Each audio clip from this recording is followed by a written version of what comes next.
दिल्ली की सड़कें एक बार फिर से व्यस्त होती हुई नजर आ सकती है, क्योंकि दिल्ली फिर से एक बार आंदोलन की गोद में बैठ सकता है।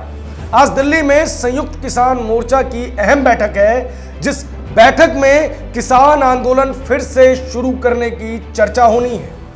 बड़ी खबर यह है कि 11 किसान संगठनों ने इससे किनारा किया है, लेकिन किसान आंदोलन का पोस्टर फेस राकेश टिकैत और राजेवाला अभी भी इसके साथ में है। नमस्कार, मैं प्रभात रंजन मिश्रा, आप देख रहे हैं नेशन लाइव। संयुक्त किसान मोर्चे की बैठक 14 मार्च सोमवार को दिल्ली में बुलाई गई है। मोर्चे से जुड़े नेताओं का कहना है कि इसमें दोबारा से किसान आंदोलन शुरू करने पर चर्चा के बाद फैसला लिया जा सकता है।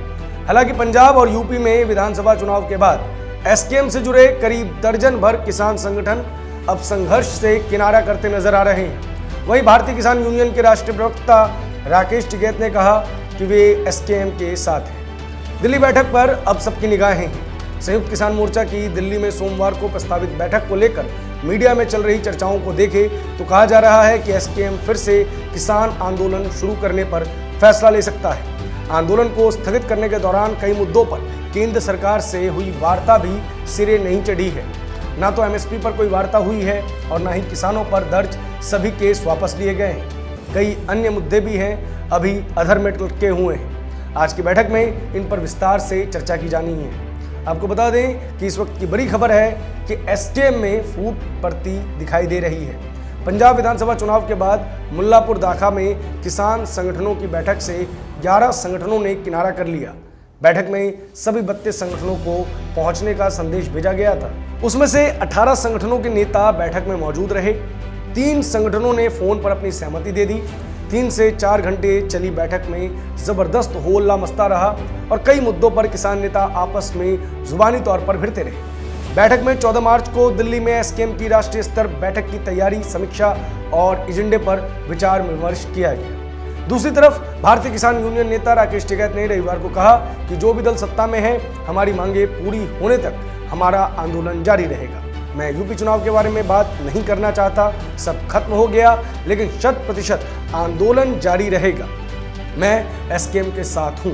हालांकि एसकेएम के सामने अब कठिन चुनौती है। संगठन के निर्णय लेने वाले पैनल के एक सदस्य ने कहा कि किसानों के लक्ष्य केवल एक चुनाव के बारे में नहीं थे। हालांकि किसान मोर्चा ने उत्तर प्रदेश में भाजपा को हराने के लिए व्यापक रूप से प्रचार किया। दिल्ली में 14 मार्च को होने जा रही एसकेएम की बैठक में कई एजेंडों पर चर्चा होगी। कहा जा रहा है कि बैठक में राष्ट्रीय स्तर के संघर्ष की नई रूपरेखा तय की जाएगी। किसान नेता बलबीर सिंह राजेवाल, किसान संघर्ष कमेटी पंजाब के कमलप्रीत सिंह पन्नू, बीकेयू के पंजाब के फुरमान सिंह, जमहूरी किसान सभा के कुलवंत सिंह संधू आदि का कहना है कि लखीमपुर खीरी कांड के आशीष मिश्रा को जमानत मिलने के बाद पीड़ित परिवारों और गवाहों की जान को खतरा बढ़ गया है। लेकिन सरकार मूक दर्शक बनकर एक और लखीमपुर जैसी घटना का इंतजार कर रही है। केंद्र सरकार ने बेशक 3 कृषि कानून वापस ले लिए, पर अन्य सभी वादों से सरकार पीछे हटती नजर आ रही है। मामला बेशक एमएसपी का हो या फिर किसानों की कर्ज माफी का, सरकार सभी वादों से मुकरती नजर आ रही है। किसानों पर दिल्ली और दिल्ली की सीमाओं पर दर्ज मुकदमे भी वापस नहीं लिए जा रहे हैं। खराब मौसम के चलते बर्बाद हुई फसल का मुआवजा नहीं दिया जा रहा है। गन्ने की फसल में किए गए 35 रुपए प्रति क्विंटल के इजाफे की रकम किसानों को अब तक नहीं मिल सकी है। इस मीटिंग में बीबीएमबी का मामला भी उठाया जाएगा। आपको बता दें कि किसान आंदोलन लगभग 1 वर्ष से ज्यादा समय तक दिल्ली के तीनों बॉर्डरों पर चला। लगातार किसान नेता संघर्ष करते हुए नजर आए। इस बीच कुछ ऐसी अप्रत्याशित घटनाएं भी हुई जिसने इस आंदोलन की छवि को बिगाड़ा। आपको बता दें कि चाहे वो 26 जनवरी की हिंसा हो, चाहे वो लाल किले पे हुआ अभद्र कांड हो, इन सब ने किसान आंदोलन को घेरा, लेकिन फिर भी किसानों की जीत हुई।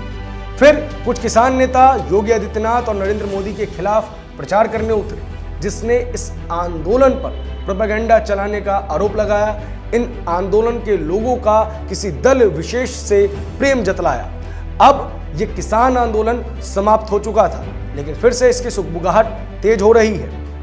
उत्तर प्रदेश में एक बार फिर से योगी आदित्यनाथ की सरकार आ गई है और किसान नेता पहले ही कह चुके थे कि ये जंग 2024 तक चलेगी। लेकिन एक चीज स्पष्ट रूप से हमें समझनी होगी कि क्या फिर से दिल्ली का घेराव वैसे ही होगा जैसा कुछ समय पहले तक था।